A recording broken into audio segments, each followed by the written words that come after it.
Hayya injiinar akkasumatti namoota ummata kanallee ummata kanaaf baratanii ummata kanaaf qabsaayaa turan jedhanii illee yaaduu danda'an fakkeenyaaf qabsoma bara TPLF irratti qeerroon qabsaayaa ture keessatti warra qooda fudhate keessa ammas nama tokko isiniif dhiyeessa waan hedduu nama qaanfachiisuu fi qabsaayonni yookaan hayyoonni Oromoo warri jedhaman sadarkaa kanatti maaltu akka isaan deebisellee waan nama hin galle keessa mee ammas viidiyoo takka dhageeffannee walitti deebina.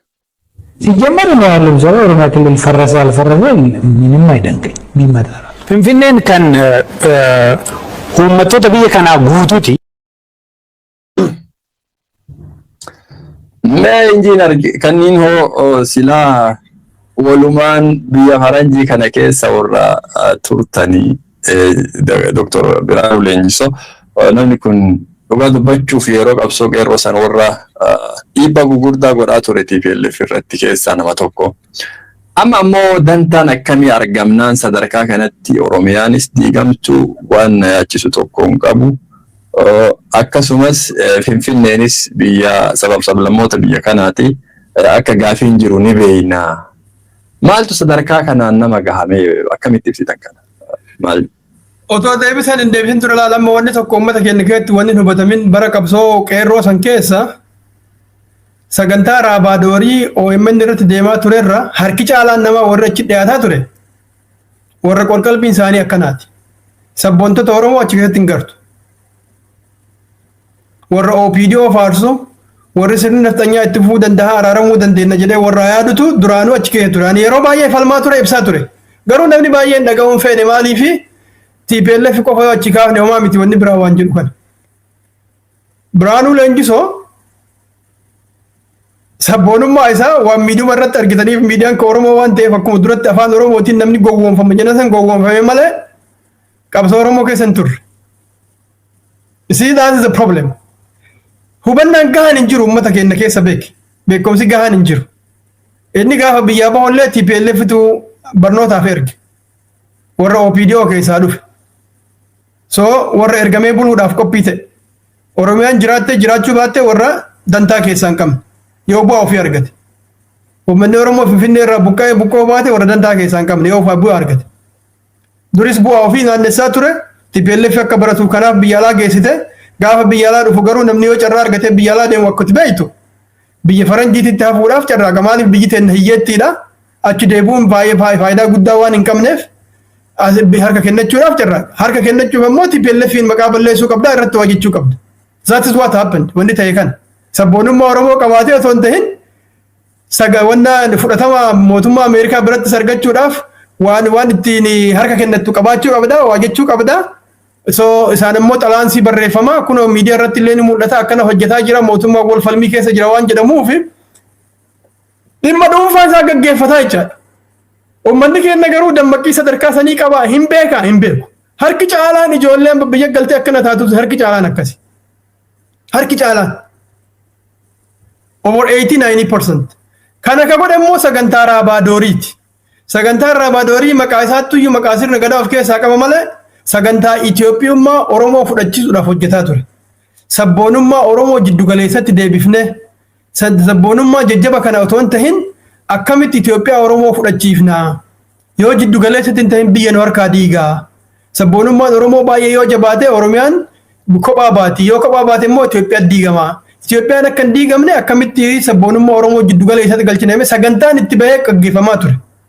Sababa san sabboontota Oromoo achi keessatti baay'een agartu. Hin agartuu ijoolmoos jechuu dandeetta. Jalqaba irratti ijoolleen abaa'oo keessa turte warri sabboonaa turan. Gaafa OMN ijaaramu hojii turaniiru garuu keessa haqanii baasanii warra akkanaa kanatu itti guutame jechaadha. Warri kun ammoo dantaa mataa ofii naannessa waan ta'eef Oromiyaan jiraatte Finfinneen ta'e Oromoo taate jiraatoo baatte haga gaafa isaan aangoo qabatanii bu'aa argatanitti waan akka rakkoo irraan qaban.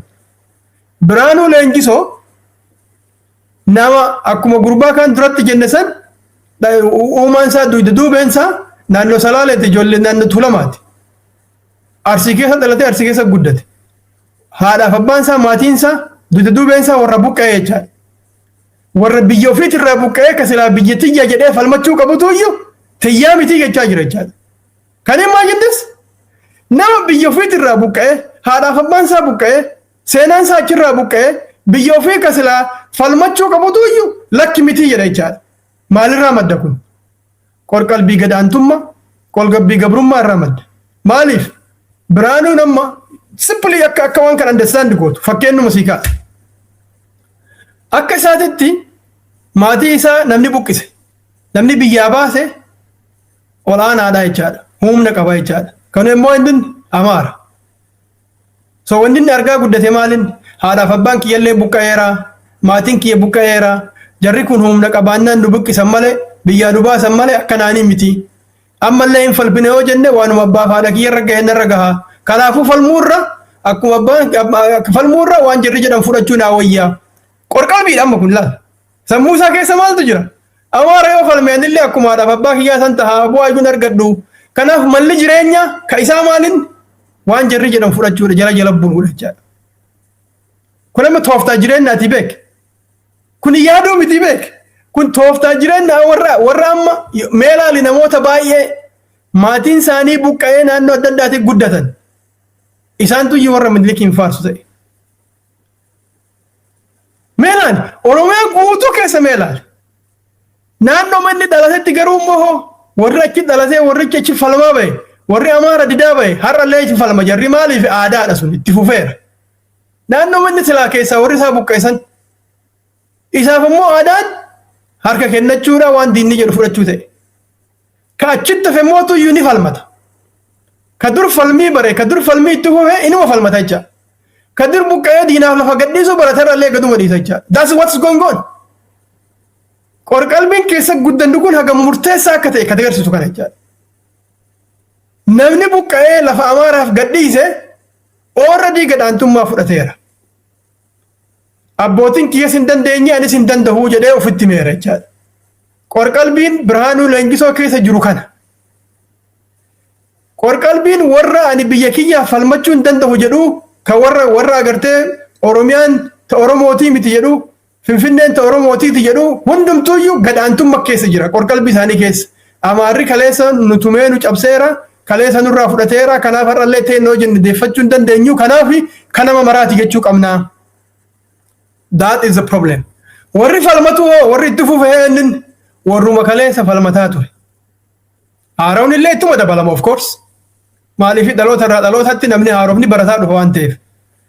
Harki caalaan garuu warri Finfinneen ta Oromootii miti jedhuu kun warra ofiifuu achi buqqa'e. Baay'ee si ajaa'ibaa beek. Warra buqqa'intu iyyuu ka silaa naannoo biraatirraa fagoo jiru, ka Gujii keessa jiru, ka Boorana keessa jiru, ka Baale keessa jiru, ka achi fagaatee onnaa jirutu lakki Finfinneen ta Oromooti jedhu. Ilmi haadhaaf abbaan isaa irraa buqqaate garuu lakki Finfinneen ta Oromoo qofaa miti jedhu. Kuni qaanyiidha Oromoodha. Salphinna Oromoodha. Abbichaafillee salphinna, Oromoofillee salphinna. Isi kuni gadaantummaa qorqalbiin gaafa namni tokko injifatame nama keessaa calaqqisuudha. Maatiilee akkasii kanarraa warra dhalatan namicha tokko agartee jiraatte hin beeku amma namichi jennu wandimmuu jedhanii wandimmuu ibsaa qabu hin jiru tokko kan Minilikiin fa'aa faarsuu jira dur kifaa fa'aa keessa ture. Halkanii guyyaa namni inni abaaru warra waan Oromoo jabeessee dubbatu. Maaliif innillee akkasii dhalate gadaantummaa qorqalbii santu keessa jira. Hatta Jawaarii keenya Jawaarii mamma Farsii ofiin jedhu kana cinaadhaan maatiin isaa haati isaa warri isaa warra buqqa'ee dhaqe. Inni amma Amaara jala wanni deemuuf tokko cinaadhaan santu qorqalbii santu keessa jira. Gadi manaafne walitti bu'uu qabna qorqalbiin kun namni maaf akkana ta'a abbaa fedhe haa ta'u. Sunis gadaantummatu cinaadhaan keessa jira. Kanaaf Amaara malee homaa godhuu hin dandeenyu, Abashaa malee homaa godhuu hin dandeenyu. Kaleessa iyyuu homaan goone jedhanii wanni nama jala deemanii guddaan qorqalbii kana keessa jira. Qorqalbii injifatamuu, qorqalbii gadaantummaa. Biyya teenna jedhanii falmachuu hin danda'an. Olaantummaa nama biraa jala galan malee Oromoo hin milkoofti dandeettii qabdi jedhanii hin amanan. That is the problem. Otoo rakkoo kana hin furin Oromoon wayitti baha jedhanii yaaduun baay'ee ulfaata. Maaliif gaadiin numa keessa jira waan ta'eef. Gaadii amaan numa keessa jira waan ta'eef.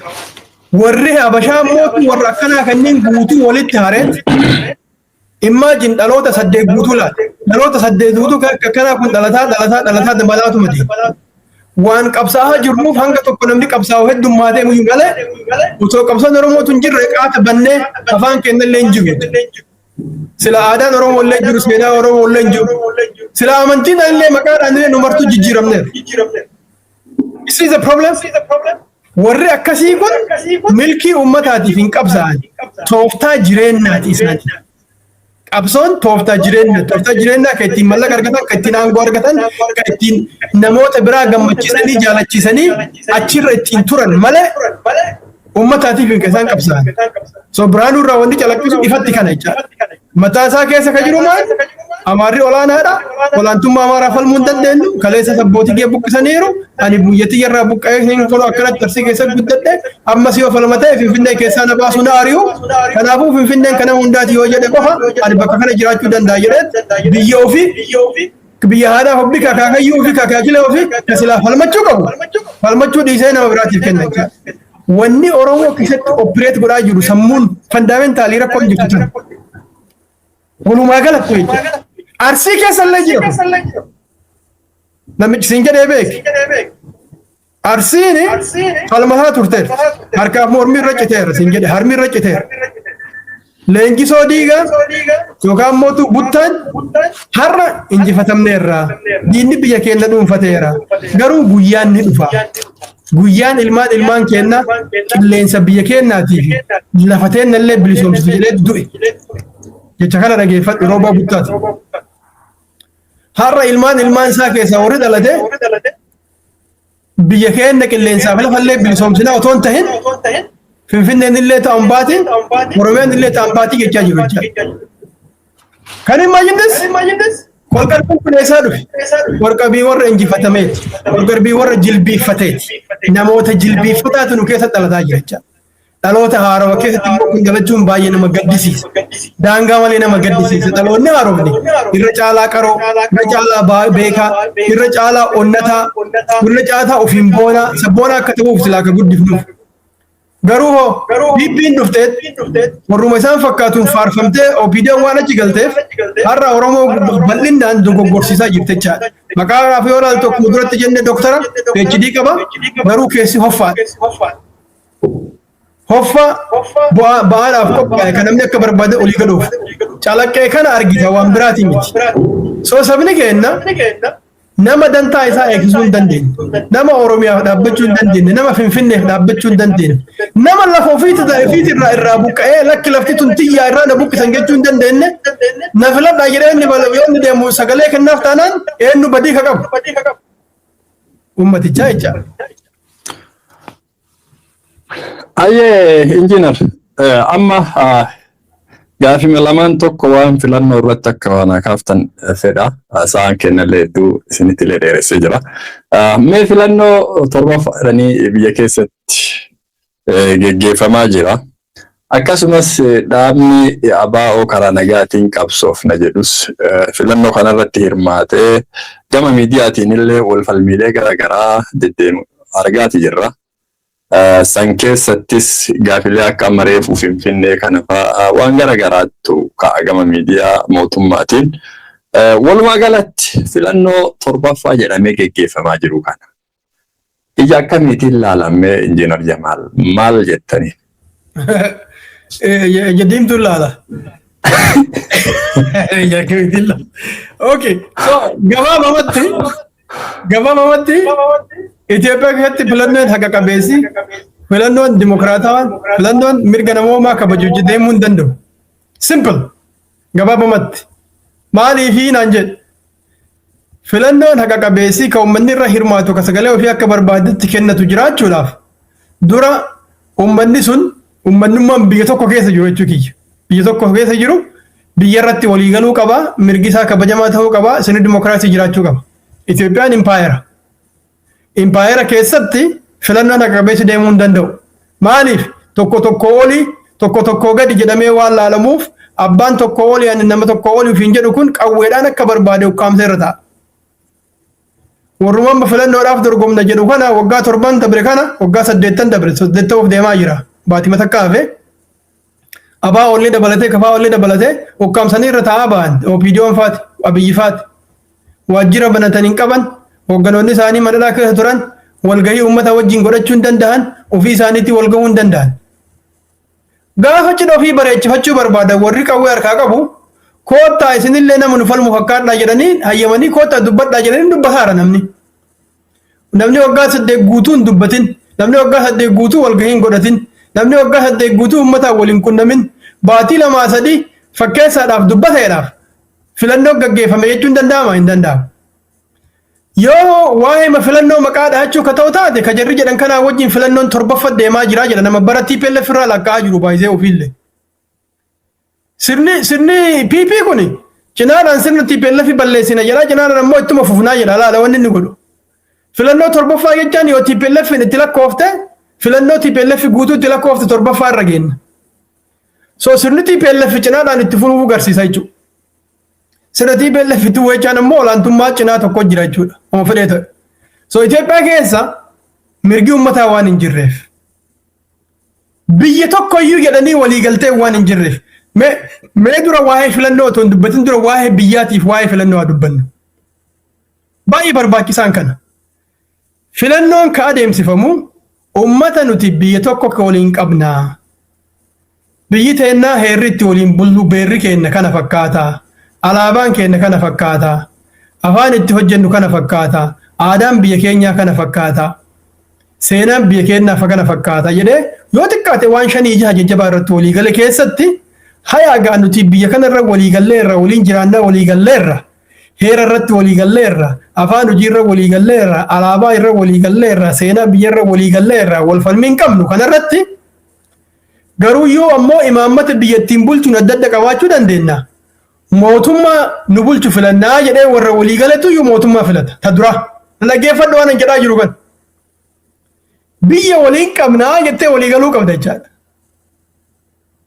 Otoo biyyayyuu waliin qabna jettee waliin galin biyya kam irratti mootummaa filuuf deemta biyyayyuu waliin hin qabdu. Otoo heera irratti waliin galin heera kam irra hundoofta mootummaa filuu deemtu heerayyuu hin qabdu. Otoo alaabaa walirratti waliin galin alaabaa kan mallattoo biyyaa godhuu deemtame alaabaa biyya hin qabdu. Otoo afaan hojii irratti waliin galin afaan hojiiyyuu ka waliigaltuun hin qabdu afaan kamiin hojjechuuf mootummaa filti. Otoo seenaa biyya irratti waliin galin seenaa biyyaa hin qabdu ka tokkootiin qeenxee jedha ka tokkootiin ka biyyaa jechaa jirta akkamitti mootummaa biyya tokko qabaachuu dandeetta hin danda'amu jechaadha. Precondition haal dureen biyya gekkisiisuu hin jiru Itoophiyaa keessa. Ta dura impaayera wanni jennuuf dubbiin guddoon tokko tan. Lammaffaa biyyi otooyyuu kanuma irratti waliigaltiin jiraate kanarraan sirna dimokiraatawaa si barbaachisa.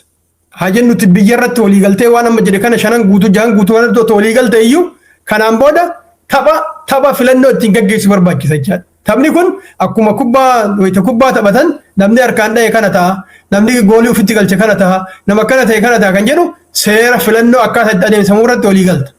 Waliigaltiin kan immoo namni kabachisiisu warra taphatu otoo hin ta'in warra isaan irraa walaba ta'e barbaachisa jecha akkuma daanyaan kubbaa keessa seeneetiin wanna godhu san jecha. Na dhaggeeffadhu waan jedhaa jiru warra walaba ta'e. Boordiin filannoo walaba ta'uu qaba jechaadha. Itoophiyaa keessa boordiin filannoo walaba miti mootummatu hoogganaa mootummatu mindaa kafalaa fi dantaa ofiitiif jecha mootummaa deeggara. So daanyaan matammaansaa isaaniif murteessaa jechaadha. Manni seera yoo filannoon hatame yoo wanna jedhame eenyuuf murteessa mootummaaf murteessa maaliif daanyotiin guutuun mootummaadhaan qaxaramee isaan irraa mindaa argatu walabaa miti. Seerri filannoo adeemsisa galmaa'insa walaba miti bilisa miti. Warra aangoo irra jirutu iyyuu aangoo ofii itti fufsiisuuf qofa waan filannoon hin jira jedhamee bakka ho'iitti dubbatameef qofa maqaa filannootiin uummata bulchuuf kana godhaa jira malee filannoon hin jirtu. Bara wayyaanee yeroo 6 godhameeran turre filannoo wayiituun turre warruma aangoo irra jirutu deebi'a. Bara biyyi warruma aangoo irra jirutu deebi'a warri filame hin jiru. Warri filame hin hidhama hin ajjeefama dhumarratti otoo manni sagalee kenneef iyyuu. Bara Haayile Sillaasee filannoon turteerti yoo filannoo lakkoofna ta'e. Bara Haayile Sillaasee namni filannin filama jedhameetiin hin beekiin akkas godhama. Garuu filannoo tureera no warra nugusni barbaade tochi keessa gala. Bara Dargis filannoon turteerti. Bara Mangistuu Hayilamaariyaam. Naannoo Mangistuun itti filamu namichi isa wajjin dorgomu keessaa yaa'e nama 2 moo 3 qabalee isaa gaafa dhumarra go. amma naannoo abiyyi filamuu deemaa mi naannoo kan namni waliin hin dorgomu isa qofatu kophaa isaa dorgomuu deeman agarta akkuma bara mangistu maaliif abiyyi dabruu qabaa mire so kuni filannoo miti ka deemaa jiru maa inni aangoo kenna humnaan qawweedhaan fuulduratti mirkaneeffachuun xiqqoo isii immeeji kenna balleessa suuraa kenna fokkisa nuti abbootii irreeti hin beeyna garuu fakkeeffachuudhaaf aadaa Itoophiyaa keessatti baratame san fakkeeffachuudhaaf akkuma bara Haile Sillaasee bara Dargii bara Wayyaaneedha filannoo jira jennee Oromoon mootuyyuu daangaa malee gowwoomsu nama itti barreerra toofta jaarmoota oppositionii jedhaman kana hunda keessaa nama afaan Oromoo dubbatu keessatti gagalchinee keessa suuqnee nama afaan Oromoo dubbatu akka waan wal dorgomuu fakkeessinee itti gaggeessinaadha. Kana ka deemaa. Kanaaf Izee maanillee afaan Oromootiin dhufee dubbata. Innaat paartiinillee afaan Oromootiin dhufee dubbata. Ihaappaanillee dhufee afaan Oromootiin dubbata. Warra bilisummaa fi walqixxummaa jedhu ka Oromoo keessaa intalishee namicha Arsii kan dubbatu san jedhe kanallee fidanii warri afaan Oromoo keessaa dubbataniif dubbiin maalinni abaa ollee meeshaa abiyyi barbaadutu kana. Ummata Oromoo gowwoomsuu waan barbaaduuf kana ga'u hin jiru paartii kee ka isinii caalu hin jiru warri afaan Oromoo dubbatu kun martinuu kun Oromiyaa digna jedha kun ammootuyyuu eenyuun natti Finfinneen ta Oromootii miti jira amma isuma keessatti dhalate iyyuu Biraanuu Leenjisoo gaariidha kun amma I think Biraanuu Leenjisoo ari'amuun mala abiyyi akkana jedhee ol baasee qajeelatti dubbachuu waan hin barbaanne firra mammara sila beebii ari'amuun isaan mala so wanni deemaa jiru maa inni maqaa filannootiin dura afaan Amaaraa qofaan dubbatama amma afaan Oromootiin ummata gowwoomsuun waan tooftaa ta'eef bara biyyirraa kaasee paartiileen biyyisan keessa jiran martinuuyyuu warri nafxanyaallee afaan Oromoo dubbachuu jalqabeecha. Warri afaan Oromoo dubbatu kun martinuu qaxaramaadha warra mindaa argatu warra paartiidhaan sunniin mallaqa kennuuf. Haasawum isaanii keessaa maal argita? Warra dhugaadhaan Oromoof quuqamee haasawuu fi warra ammootuyyuu aangoo mataa ofiitiif deemu qajeelaa agarta jechaadha. Tokko amma Izee maa keessaa dhufe Oromiyaa bakka shanii qoonnaa jedhe. Ergiseerlaan afaan Oromootiin nu himaa beek. Kana jechuun maa inni bara Haile Sillaasee bara Dargii faatti isin deebifnaa. Yoo isin addaan qoqqoonne malee yoo isin caccabsine malee yoo tokkummaan Oromoo ka jiraatu taate yoo Oromoon biyya takka waliin qabaatti taate humna qabaatti hin guddatti yoo Oromoon guddate yoo inni jabaate boru bulchuun hin dandeenyu. Gara tokkoon Itoophiyaa tokkoomsina jedha. Itoophiyaa tokkoomsuun silaa Oromoolee tokkoomsuun barbaachisaa ture. Akka Itoophiyaan tokkoomtu garuu Oromoo immoo hin diignaa'edha. Maal jechuu akka ta'e dubbiin sii galee Itoophiyaa tokkoomsuudhaaf Oromoon diigamuu qabdi jechaadha. Oromiyaan diigamuu qabdi jechaadha. Dhaamsa kana afaanuma Oromootiin qaanyii tokko malee nutti himan. Nu filadhaa ammoo siin jedhan. Si diigna biyya kan kee ni diigna. Itoophiyaa ijaaruuf ati diigamuu qabda jechaa sitti hima gara kaaniin nu filadhaa siin jedhan jechaadha. So walumaa galatti filannoon kun warri uummata Oromoo yeroo dheeraadhaaf uf jalatti bulchuudhaaf tooftaadhaan hojjetaa bahe dura afaan Amaaraa qofaan nutti dubbatu har'a immoo carraa afaan Oromootiin dubbachuu waan argameef Oromoo gowwoomsuudhaaf warra caaca'ee asiyaa achi keessa falmii kana kan tunan agartumaa inni irra guddaan isaanii abaa'oo balaaleffatan yoo agarteeraan abaa'oo wayyaaneen yookaan immoo PP'n bardur wayyaaneen bararraa immoo PP'n akka inni laamshaw akka hojjechuu hin dandeenye akka uummataa wal gahuu hin dandeenye godhe san isaan martuu isa balaaleffatan. Maaliif yoo xiqqaatte isaantuyyuu humnallee qabaachuu dhaban Finfinneen illee ta'e Oromooti Dirree Dhawaan illee ta'e Oromooti Jimma ta'e Oromooti Walloluu ta'e Oromooti lafa kana hundumayyuu diinatu irraa muratee Oromoof deemuu qabda jedhee kan dubbatu jara jechuudha. Agarteerta akka biraa hin jiru. Kan biraa Oromiyaan ifa jechuudha waan rakkoo irraa hin qabu Finfinneenis yoo ta'an baaf kennamte waan qabu nama maraati Oromiyaanis nama maraati jira jechuudha. Warri garas dhaabate kun martuu eenyuun Oromoo burjaajessuudhaaf warra diinaan haba qaadan warra PP'n ijaarte cinaadhaan warra PP wajjin firooma qaban. Warri Izee maadhaa warra ministeera ta'ee bee jala bara PP'titti warra yaada isaanii hiratu warra yaadaan wal fakkaatu. Bakka kudhanitti addaan hiramanii Oromoo burjaajessuudhaaf warra gadi yaa'e jechuudha. Jaarmaa tokkicha maqaa Oromootiin yeroo dheeraa jiraatan balleessuudhaaf warra gadi yaa'e kunniin harki caalaan isaanii. Garuu Oromootti immoo maal fakkeessan warra uummata Oromootiif yaadu. Intala takka yoo agartee jiraatte abaa'oon uummata Oromoo dhiifama gaafachuu qaba. Dargaggeessi baay'een maqaa isaatiin miidhamee jetti. Otoo dargaggeessi Oromoo miidhamuu dhabe jarri kun aangoo dhufanii.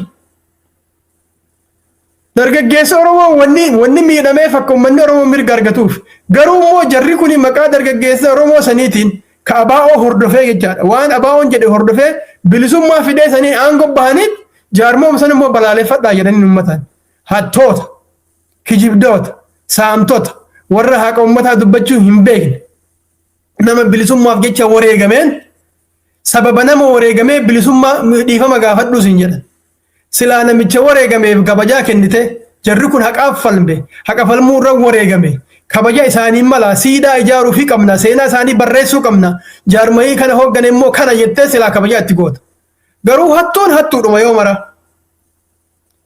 kadu illee ni balaaleffatan ka hooggana illee ni balaaleffatan wanni deemaa jiru kanu argaa jiru maalimni Oromoo keessatti afaan Oromoo dubbachuudhaan afaanuma Oromoo waan dubbataniif uummatni Oromoo kun gowwaadha siyaasaadhaan hin qaramne hin bilchaanne kanaafuu gowwoomsinee irra taa'uu dandeenya hatuu dandeenya saamuu dandeenya caffee Oromiyaa keessatti galleetiniin yookaan immoo paarlaamaa Itoophiyaa keessa galuu dandeenya uummanni kun gowwaadha jedhanii warra yaadutu guddiyaa jechaadha kan akka garuu filannoo wayitu deemuu hin danda'u filannoon haqa qabeessi hin jiru abaa ollee beekaan laamsheessuudhaaf caalatti jibbisiisuudhaaf itti gadhiisan amma mucaa lammii jedhamu sana agartee akka malee baay'ee falmusan duula guddaa irra bananiiran yoo agartee jiraatti ta'e Itoophiyaa warra diigutu dhufe kunoo warra Itoophiyaa diigu warra agartee Oromoon Itoophiyaan ijaarre jedhu kuni agartee warra harma haadhaa nyaatu haadha lukkisu jedhanii abaaraa jiran gurbaan maal balleesse wanni dubbate maayin warri minilikiif tumsee Oromoo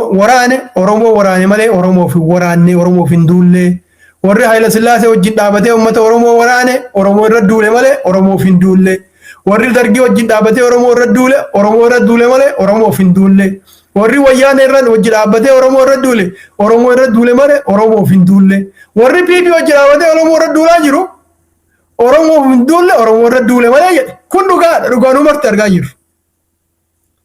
Dhugaa kana hal irraa jalladhuuti aboodati gooftota keenyaaf sagannee irraatillee jaraaf sagadiiti akkuma nuyi kana lakki Oromoo warri jaraaf tumse kun martuu Oromoof qabsaa'ee jedhii jechuun barbaadan